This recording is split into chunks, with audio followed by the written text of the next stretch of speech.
Work equals to force into displacement, force into, अब force में क्या रहेगा Q नॉट E, क्या रहेगा Q नॉट E। ये किस पर लगने वाला चार्ज है Q नॉट पर। जब तक आप चार्ज लोगे, जैसे वहां पे मास लेते थे तो आता था GMEMR, ग्रेविटेशनल वर्क डन, और जैसे आपने उसमें m इक्वल टू 1 कर दिया, ग्रेविटेशनल पोटेंशियल एनर्जी फॉर्मूले में केवल एक m का कम थी, यस और नो। तो जब तक वहां पे Q0 प्रेजेंट है तब तक वर्क डन, और जैसे वो Q0 की वैल्यू 1 हो गई, यूनिट चार्ज क्या हो गया उसका नाम पोटेंशियल, यस और नो। जब तक कहीं चार्ज था वहां पे दूसरा सोर्स टेस्ट चार्ज Q0, तब तक उसका नाम था फोर्स, क्या नाम था। और जैसे आपने वहां वाली चार्ज की वैल्यू 1 ले ली, उसका नाम क्या पड़ गया इलेक्ट्रिक फील्ड, याद आया। जितना डिफरेंस फोर्स से इलेक्ट्रिक फील्ड जाने में तय करना होता है, ठीक उतना ही डिफरेंस वर्क डन से पोटेंशियल में जाने में तय करना पड़ता है, क्योंकि वर्क डन अगर m मास पर लगता है तो पोटेंशियल यूनिट मास पर लगता है, अगर वर्क डन q चार्ज पर लगता है तो पोटेंशियल यूनिट चार्ज पर लगता है। I hope it is clear, मतलब केवल q को 1 करना है या q को डिवाइड करना है। तो देखिए टोटल वर्क डन, हाँ total work done by the electric field in the test charge in moving from a to b is given by electric field, electric field के द्वारा किया गया work done AB is equals to dW, क्या बताया minus E dot dl, work done की definition, yes और no. Work done E dot dl from A to B, what is E 1 by 4 pi epsilon naught into Q upon R, याद आया कि नहीं आया। What is B है ना, तो वर्क डन इक्वल्स टू, एक मिनट यहाँ पे मैं इनसे एग्री नहीं कर रहा हूँ, work equals to force into displacement बेटा, तो यहाँ पे E की जगह क्या कर लो F, work done is equals to force into displacement, और लिखा भी है 1 by 4 pi epsilon naught, हाँ सही। चलिए मैं सॉल्व करता हूँ, minus work is equals to है, यदि इन लोगों ने फोर्स डॉट dl, ठीक है, F dot dl from A to B, work is equals to F dot dl from A to B,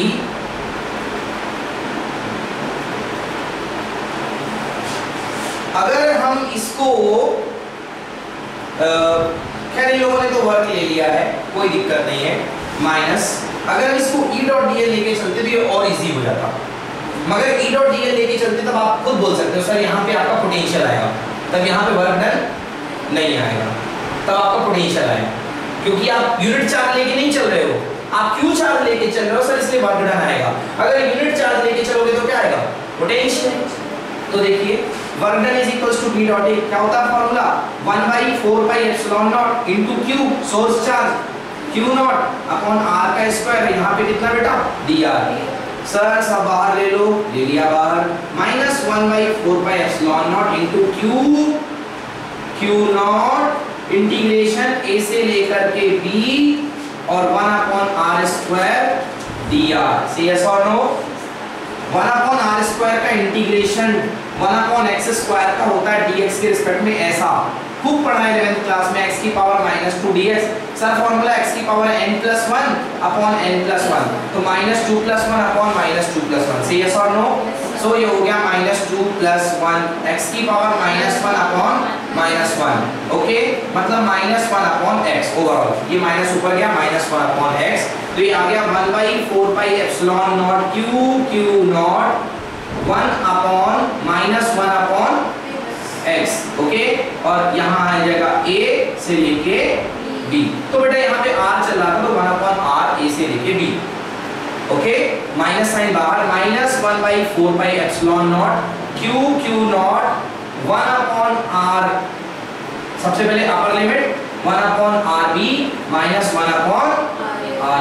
एक मिनट में यहाँ पे भूल गया था, ये माइनस साइन भी देखो शुरू से आ रहा है ना, तो यहाँ भी आएगा और यहाँ वाला माइनस जब आएगा तो माइनस माइनस क्या कर देगा प्लस, तो फॉर्मूला बन गया 1 by 4 pi epsilon naught Q not 1 upon rb -1 upon, आया समझ में ना, ये किसका फॉर्मूला बन गया वर्क डन का, यस और नो। अब फिर याद दिलाता हूँ class 10 V is equals to W upon Q, अभी किस पे चल रही है एनालिसिस Q नॉट पे, किस पर वर्क हो रहा है Q नॉट पे, तो यहाँ पे हो जाएगा VAB is equals to W upon Q not, बल्कि WAB upon Q नॉट, तो ये सब हम लोगों ने क्या निकाला है, WAB। क्या है ये सब, WAB। ये भी है WAB इक्वल्स टू ये WAB है। तो WAB में आप यदि Q नॉट का डिवाइड कर दोगे तो आपको क्लियरली लिख रहा है कि VAB आ रहा है, कितना आ रहा है, 1/4 पाई एप्सिलॉन नॉट। बेटा इसमें Q नॉट का डिवाइड करोगे तो U Q नॉट क्या हो जाएगा, कैंसिल नहीं होगा, Q नॉट कैंसिल। इसमें आप डिवाइड करोगे तो ये Q नॉट कैंसिल हो जाएगा, तो अपने पास बचेगा Q 1/RA ना 1/RB माइनस 1/R। आगे समझ, 1/RB minus 1/RA। This is your formula for work done, sorry potential difference VAB equals to 1/4 pi epsilon naught Q 1/RB minus 1/RA। समझ में आया? इसको बड़े अच्छे से नोट करेंगे आप। और एक चीज और मैं इसमें आपको बता रहा हूँ, मैंने पहले आपको वो पूरा पार्ट समझाया, फिर मैंने इंटीग्रेशन पार्ट कंप्लीट किया, फिर फाइनल रिजल्ट मेरे पास ये आ गया है। थोड़ा ये सिस्टमैटिक है मगर आप इसको लिखने की अच्छे से कोशिश करिएगा। यहाँ से मैं थोड़ा सा एक रिजल्ट आपको और ले जा रहा हूँ, ये देखिएगा। अगर आप इसको ओपन कर दें, अगर आप इसको ओपन कर दें तो ये बन जाएगा VAB equals to 1/4 pi epsilon naught into Q upon RB। Yes और नो? बेटा पहले इसके साथ जाएगा, ये पूरा का पूरा मल्टीप्लाई होगा, बीच में माइनस लगा है, minus 1/4 pi epsilon naught into Q upon RA। It's clear ना? कुछ है ही नहीं इसमें समझने जैसा, 8th क्लास का मैथ है। 1/4 pi epsilon naught into Q upon RB, ये पूरा का पूरा एक टर्म है, इसका मल्टीप्लाई किया इनटू Q अपॉन RA। ये क्या कहलाता है, 1/4 pi epsilon naught into Q upon R, ये कहलाता है potential at point B। So VAB equals to VB minus VA। एक वेरिफिकेशन मैंने कराया आपको, हालांकि ये पूछा नहीं जाता है, फिर भी मैंने आपको बता दिया ये होता है VB माइनस VA। ये V क्यों होता है सर, अभी तो मैं डिटेल में वो बात करूंगा, मगर थोड़ी सी झलक यहाँ पे आपको दिखलाऊंगा कि ये V क्यों होता है।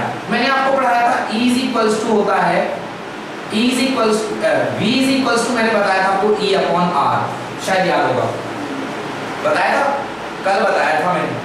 The change of electric field with respect to, नहीं गलत बोल दिया मैंने, ऐसा नहीं बताया था मैंने आया आपको ये बताया था E इज इक्वल्स टू, देखो पोटेंशियल ग्रेडियंट मैंने बताई थी आपको, मैंने बताया था E is equals to dV/dx। जैसे याद करो, सामने ही लिखा फिर भी गलती कर रहे हैं, टीचर गलती कर रहे हैं, बच्चों का क्या होगा, ठीक ना। E is equal to dV/dx, E is equal to dV/dx, तो यहाँ E equals to dV/dx। Normal way में मैं बात करूं तो E is equals to V upon R। अब तो एग्री हो कि नहीं हो? सो यहाँ से देखा जाए तो V equals to E into R, yes और no? V is equals to, बेटा ये ऊपर चला गया ना, मल्टीप्लाई हो गया, तो potential equal to electric field into R। चलो देखो, इलेक्ट्रिक फील्ड का फॉर्मूला आप निकाल चुके हो, 1/4 pi epsilon naught into Q upon R square. अब तो इसको भूले तो महापाप है, भूलना नहीं है बिल्कुल इसको भूल गया मतलब फिर तो 12th क्लास का रजिस्ट्रेशन कैंसिल करा लो, अभी भी वक्त है। सो ये हो गया, ये वाला E का वैल्यू और ये R का वैल्यू, इस R से ये R क्या हो गया, कैंसिल। देखो कितना बच रहा है, 1/4 pi epsilon naught into Q upon R। अब तुमको मेरी बात समझ में आ रही होगी, सर ने यहाँ पे क्या लिखा, 1/4 pi epsilon naught into Q upon RB, V पर पोटेंशियल माइनस A पर पोटेंशियल। ये फॉर्मूला भी आपको बनता नहीं था, इसलिए मैंने शॉर्ट में अभी थोड़ा सा बस झलक दिखलाया, गाना सुना दिया मैंने आपको, समझ में आ गया। तो जितना भी बोर्ड पे दिया है ये सब नोट कर लीजिए अच्छे से, क्योंकि इससे बहुत सारे कंसेप्ट आपके क्लियर होंगे। हाँ यस, देखिए तो यहाँ से कहाँ था मैं, फॉर्मूले पे, ये वर्क डन हमने निकाल लिया, Q0 1/RB माइनस 1/RA, ये माइनस से माइनस कैंसिल हो गया था, मैंने इसको प्लस कर दिया था, है ये माइनस और ये माइनस प्लस हो गया था। हाँ आगे बढ़ाते हैं इस गाड़ी को, yes, work done equal to dW minus E dot dl, solve करने के बाद कितना आ गया, 1/RB माइनस 1/RA, वो minus F dot dl। Okay, the equation shows that the work done in moving a test charge Q0 from point A to another point B along any path on the electric field due to plus Q depend only the final position and initial position। क्या यहाँ पे path का वर्णन हुआ कि आप कैसा गए, घूम घमा के कैसा गए, नहीं ना, केवल किस पे डिपेंड कर रहा है? Final minus initial. It is only depend on the point, this point and independent on the actual path. तो पोटेंशियल जो होता है वो पाथ पे डिपेंड, सही ना, जैसे डिस्प्लेसमेंट पाथ पे डिपेंड नहीं करता था मगर डिस्टेंस पाथ पे डिपेंड करता था. That is the line integral of the electric field is path independent. हाँ, सुनने में लगता है लाइन इंटीग्रल है, लाइन में जाना होगा. नो, केवल इनिशियल और फाइनल पे डिपेंड करता है. आया समझ में? Next, therefore electric field is the conservative field. पिछले साल पढ़ा है, जो इनिशियल और फाइनल पॉइंट पे डिपेंड करते हैं फील्ड, उनको हम क्या बोलते हैं? Conservative field. समझ में आया? उनको हम क्या बोलते हैं? Conservative field. ठीक है ना, ये कंजर्वेटिव फील्ड है. क्लियर है? Yes. Line integral of the electric field over A close path is zero. हाँ, ग्रेविटेशनल फील्ड में कोई पार्टिकल बाहर घूम रहा है, उस पर वर्क डन कितना होगा? जीरो, क्योंकि कंजर्वेटिव फील्ड है. मगर बच्चों को ये बात समझ में नहीं आती, तो दूसरा भी तरीका है मेरे पास. ग्रेविटेशनल फील्ड में जब ये जैसे बॉडी घूम रही है, E डॉट dl, अगर ये सर्कुलर पाथ में घूम रहा है तो इंस्टेंटेनियस dl कहाँ जाएगा? लेंथ. कल बताई थी ना, टेंजेंशियल. इलेक्ट्रिक फील्ड कहाँ जाएगा? यहाँ. याद करो, अगर कोई प्लैनेट घूम रहा है तो उसकी वेलोसिटी का वेक्टर क्या होगा? ये. उस पर फोर्स का वेक्टर क्या होगा? ये. दोनों के बीच में कितना एंगल?